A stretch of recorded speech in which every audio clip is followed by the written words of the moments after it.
Snow White is the most beautiful girl in all the land. She lives in a castle with her wicked stepmother, the Queen. One day, the Queen asks her magic mirror to tell her who is the most beautiful of all. When the mirror replies, Snow White, the Queen is furious and orders her huntsman to take Snow White into the forest and kill her. But instead, the huntsman lets her go. What will happen to Snow White? This is the story of Snow White and the 7 Dwarfs. You can read along in your book. Let's begin now. Once upon a time, there lived a lovely princess named Snow White. Her vain and wicked stepmother, the Queen, feared that one day Snow White's beauty would surpass her own. So she dressed the princess in rags and forced her to work as a servant in the castle. Each day, the Queen consulted her magic mirror. Magic mirror on the wall, who is the fairest one of all? As long as the mirror responded in the Queen's favor, Snow White was safe. One day, as Snow White was drawing water from a well, she made a wish. She wished that the one she loved would find her. As she gazed into the wishing well, she saw another face reflected in the water. It belonged to a handsome prince. "Hello. Did I frighten you? Please don't run away," said the prince. But the startled princess had fled to her balcony. The Queen was spying on Snow White and the prince. She flew into a jealous rage and rushed to her magic mirror, demanding an answer.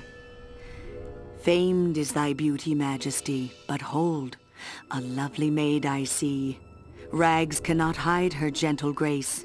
She is more fair than thee," said the mirror. "Alas for her! Reveal her name," said the Queen. "Lips red as a rose, hair black as ebony, skin white as snow," was the reply. The Queen gasped, "Snow White!" Furious, the Queen sent for her huntsman. "Take Snow White far into the forest. Find some secluded glade where she can pick wildflowers. And there, my faithful huntsman, you will kill her." "But your Majesty, the little princess," he said. "Silence! You know the penalty if you fail," the Queen replied. Knowing that he dare not disobey the Queen, the huntsman led Snow White into the forest. But when it came time for him to harm Snow White, he stopped and fell to his knees. "I can't do it. Forgive me, Your Highness," he said. Why, I don't understand," Snow White replied. "The Queen is mad. She's jealous of you. She'll stop at nothing. Now quick, child, run away, hide in the woods, anywhere, and never come back," cried the huntsman. Frightened and alone, Snow White ran into the forest. Blazing eyes peered out at her from the darkness. Eerie shrieks pierced the air. Tree branches grabbed at her. Finally, she could run no further and fell to the ground sobbing. When Snow White looked up, she saw several forest animals gathered around her. "Hello," she said. "Do you know where I can stay? Maybe in the woods somewhere?" Snow White followed the animals to a little cottage in the woods. She knocked on the door, but no one answered, so she went inside. "Oh, it's adorable, just like a doll's house," she said. "Why, there are 7 little chairs.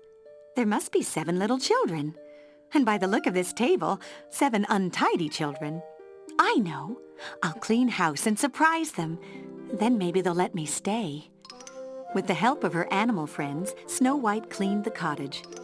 Then she decided to check upstairs. What adorable little beds!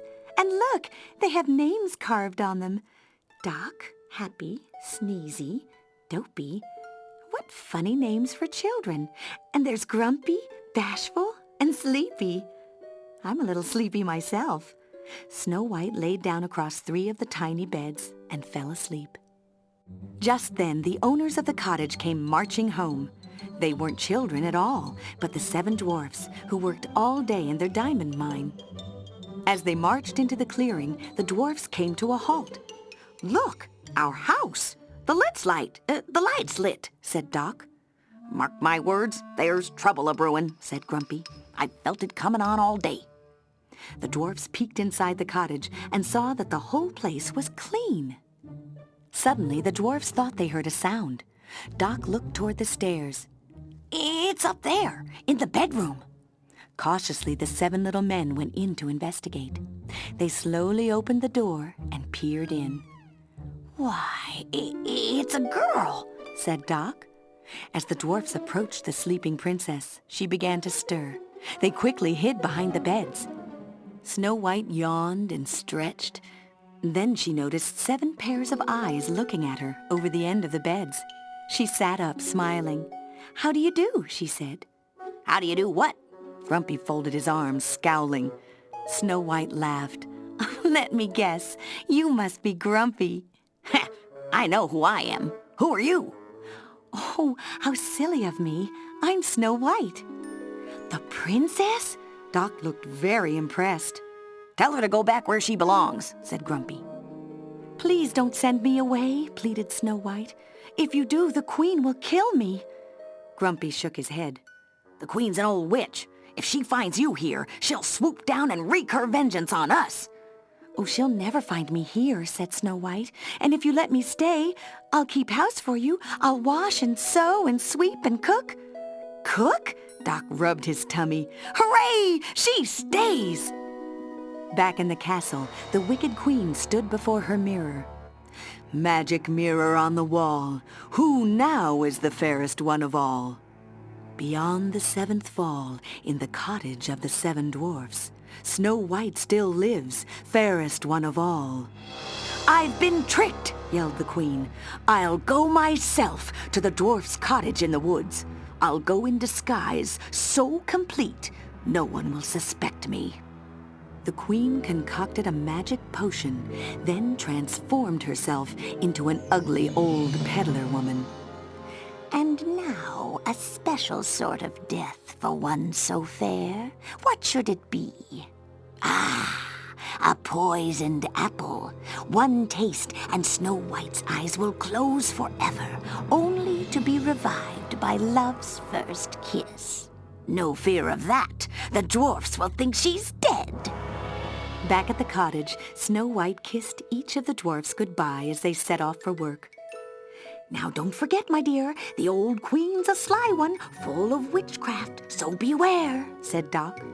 Then Grumpy frowned. "Now I'm warning you, don't let nobody or nothing in the house." Snow White smiled at him. "Why, Grumpy, you do care." Shortly after the dwarfs left, the old peddler woman appeared at the cottage. She asked Snow White if she was making pies.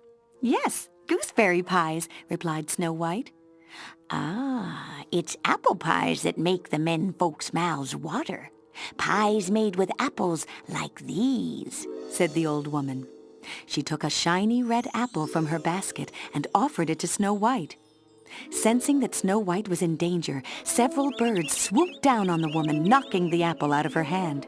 Snow White tried to shoo the birds away. "Stop it!" she cried. "Go away! Shame on you, frightening the poor old lady." "Oh, my heart! Oh, my poor heart! Take me into the house and let me rest. A drink of water, please," said the peddler woman. Unable to make Snow White understand, the birds and animals raced to alert the dwarfs. At the mine, they pulled and tugged at the men. "What ails these crazy critters?" Grumpy growled. Doc thought about it. "Maybe it's the queen." Grumpy galloped off on the back of a deer. "Snow White's in danger. We gotta save her." Meanwhile, the queen was tempting Snow White with the poisoned apple. "Because you've been so good to poor old Granny, I'll share a secret with you.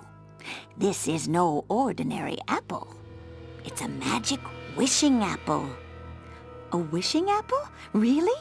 asked Snow White. "Yes, one bite and all your dreams will come true," said the queen. The old woman grinned at Snow White. "Perhaps there's someone you love?" she asked. "Well, there is someone," the princess replied. "I thought so. Old Granny knows a young girl's heart. Now, make a wish and take a bite." Snow White did so.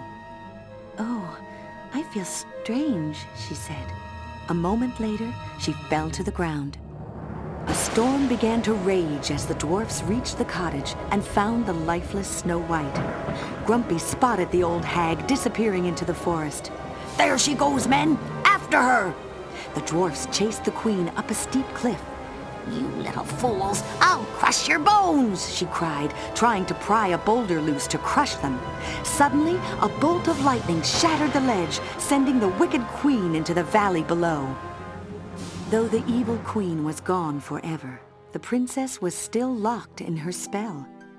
So beautiful was she, even in death, that the dwarves could not find it in their hearts to bury her.